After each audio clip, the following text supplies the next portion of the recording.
We will face hard times again. And that's because of this chart here. We've got a 92% chance that interest rates will rise again at the next FOMC meeting in 19 days. Monetary tightening is not stopping. The Fed raises interest rates further. And higher interest rates mean lower asset prices. To determine the price of most financial instruments, you have to sum up its future cash flows. So for a company, that's dividends. For a property, that's rent. You look at all the cash flows that you get in the future and you discount those cash flows with the interest rate. So the money you get today is worth more than the money that you get in 10 years. Because you could, in theory, just put the money in government bonds and then you get the risk-free yield. So you have to compare what would you get risk-free from bonds 10 years from now if you just put your money in bonds compared to what could this property make, what could this company make. And so the more you get in terms of risk-free rate, the higher the interest rates are,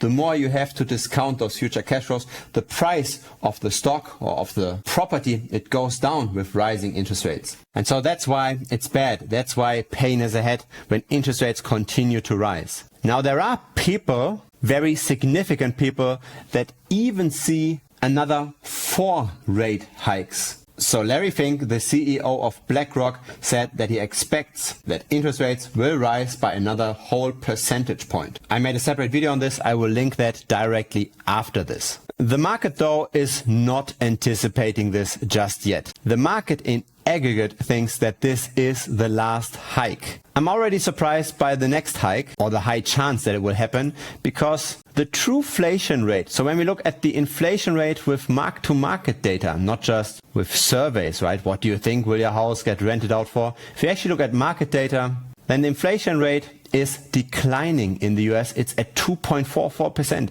very, very low. So there's really no need necessarily to raise interest rates further. So the official narrative is that inflation is sticky, that we have to raise interest rates because of that. I'm not sure though if that's really what's going on. Maybe I'm wearing a tinfoil hat here, but maybe some kind of geopolitical agenda is behind of all of this. Because the inflation rate in the US is low. The inflation rate in other parts of the world is not low. The UK has 11.4% true inflation rate. Officially, it's lower. 8.7, but still. Maybe the US wants to take advantage of their position they're currently in. Europe has very high energy prices because of geopolitical decisions that have been made. Inflation rates as a consequence are pretty high. The property market in the UK is in even worse shape than in the US. So raising the interest rates in the US puts more pressure on the UK or on Europe in general. One potential explanation could be that the US tries to buy up European assets, right? If they are more distressed than the US assets, then the US can take advantage